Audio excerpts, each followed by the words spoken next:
If you are feeling frustrated, bored, confused, stuck, stressed, overwhelmed in your career right now, this video is for you. Those feelings are really just symptoms. They're signs that you are out of alignment somewhere in your career. If you look at how most of us created our careers, it looks something like this. So in high school, we're really kind of told to pick a career, pick a path before we even know each other. We pick a career based on usually, some of our interests, usually what we're good at. Perhaps some of our family and peer have influence in that decision, but we essentially pick a career and we have a goal. We want to get somewhere, whether it's a title, whether it's a salary, a position in a company. So here you are, right, when you start your career, and this is your goal over here. And essentially what we do is we take all these steps. We just keep moving towards this goal, moving towards this goal, moving towards this goal.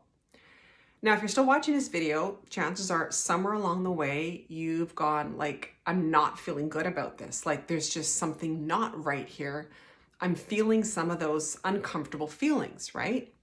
The reason is, in this path, in this journey all along here, we're not really taught to take a look around, sense how we're feeling, decide if we really want to make a shift. Now, you may have done this a couple times in your career, made little shifts and change companies or change positions, and things get better, things get worse, and things shift around. But we're not really ever taught to really assess whether we are in the right career until we really hit a wall or feeling this overwhelm, stuck, stressed, frustrated position.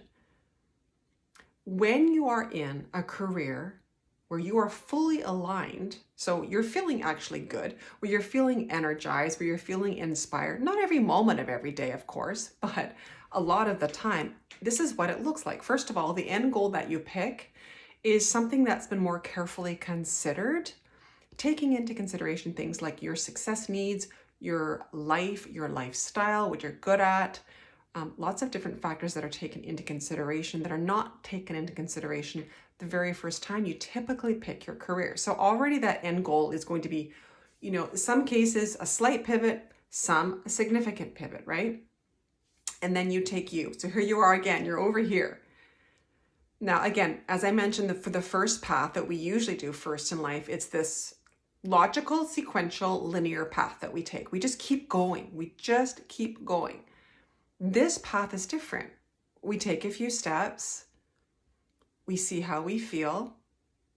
We might take a little detour this way, maybe go a little over this way. Like it's not this lovely, logical, linear path.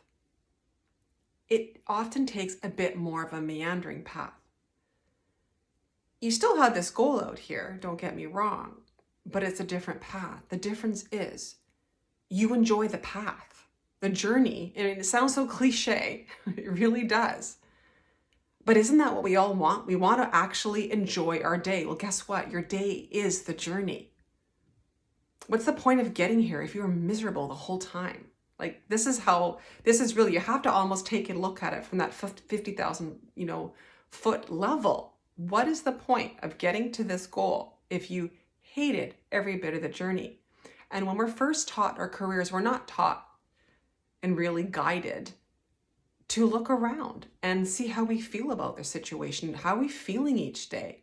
And it's not done maliciously to us. The people who taught us this didn't do any differently, right? But that's the real big difference in picking a career and aligning yourself really with a career that feels really good. And that is actually the best career for you personally, for your unique talents, gifts, experiences in life. That's a really big one as well. The reason why we don't often look, again, first of all, we're not taught this, but second of all, stress and overwhelm, frustration and boredom, all these things in our careers have become really, really commonplace. If you go talk to the average person, I'm sure if you talk to probably 9 out of 10 people, they'll say they're not happy in what they're doing. It's a rare person who says, I'm really happy with what I'm doing. And it's become so commonplace, it's almost become normalized. But those emotions, like I said at the beginning, they're indicators to you. They're not there as a permanent solution, but that's how we're treating them. It's just kind of the way it is. I'm just going to feel stressed all the time. I'm just going to feel overwhelmed all the time. But I can assure you they're not quote unquote normal, or they're not healthy. I don't actually really love the word normal, but they're not really healthy. They're just indicators. Life is telling you something is off. It's time to take a step back. Take a step back from what you're doing and assess your situation. Ask yourself some empowering questions like, look at your full day. Where is it going off? Like, what do you enjoy doing? What do you not enjoy doing? What energizes you? What doesn't energize you? Look at your past. What have you enjoyed doing in your past? And not just your work life either. It's actually your whole life. What do you feel really passionate about? Like, what drives you? Like, what gets you either really, really excited or really, really upset? Like when you see an injustice, that can be a real big clue there as well. Like, what really fires you up? There's pieces and there's clues all along here. But the first step is knowing that those feelings and emotions are trying to get your attention. They really, really are. And they're getting your attention so you can bring yourself back into alignment.